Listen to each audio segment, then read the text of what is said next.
بسم اللہ الرحمن الرحیم۔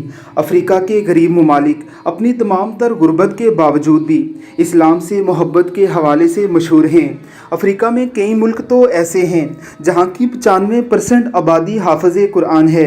پورے کے پورے گاؤں حافظ قرآن، پورے کا پورا ملک ہی حافظ قرآن، نسل در نسل حافظ قرآن، یعنی دادا بھی حافظ قرآن، باپ بھی حافظ قرآن، بچہ بھی حافظ قرآن، ماں بھی حافظ قرآن اور نانی بھی حافظ قرآن۔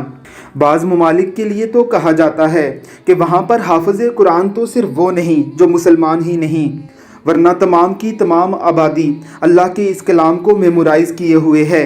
افریقہ کے قاریوں کی تو بات ہی کیا، افریقہ کے بچے بھی تلاوت کلام مجید کے دوران اس طرح سے گڑ گڑا کر رونے لگتے ہیں کہ روح کانپ جاتی ہے۔ اللہ کے اس کلام سے عشق نے ان کی آوازوں کو بھی عجیب و غریب سوز و گداز دے دیا ہے۔ ذرا سنیے اس معصوم ننھے بچے کی تلاوت کلام مجید۔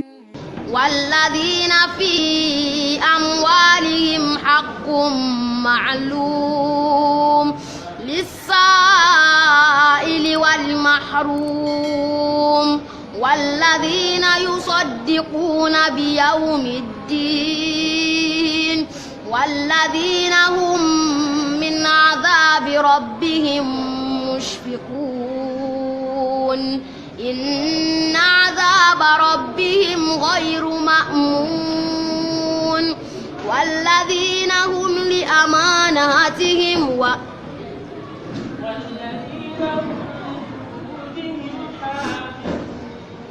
والذین هم لفروجهم حافظون۔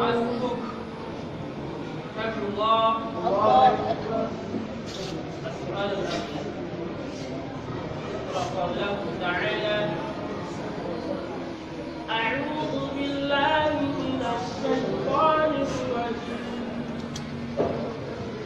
والجبال أرساها أعوذ بالله من الشيطان الرجيم والجبال أرساها متاعا لكم ولأنعامكم فإذا جاءت الطامة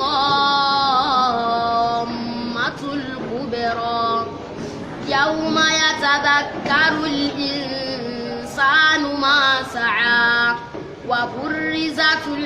وبرزت الجحيم لمن يرى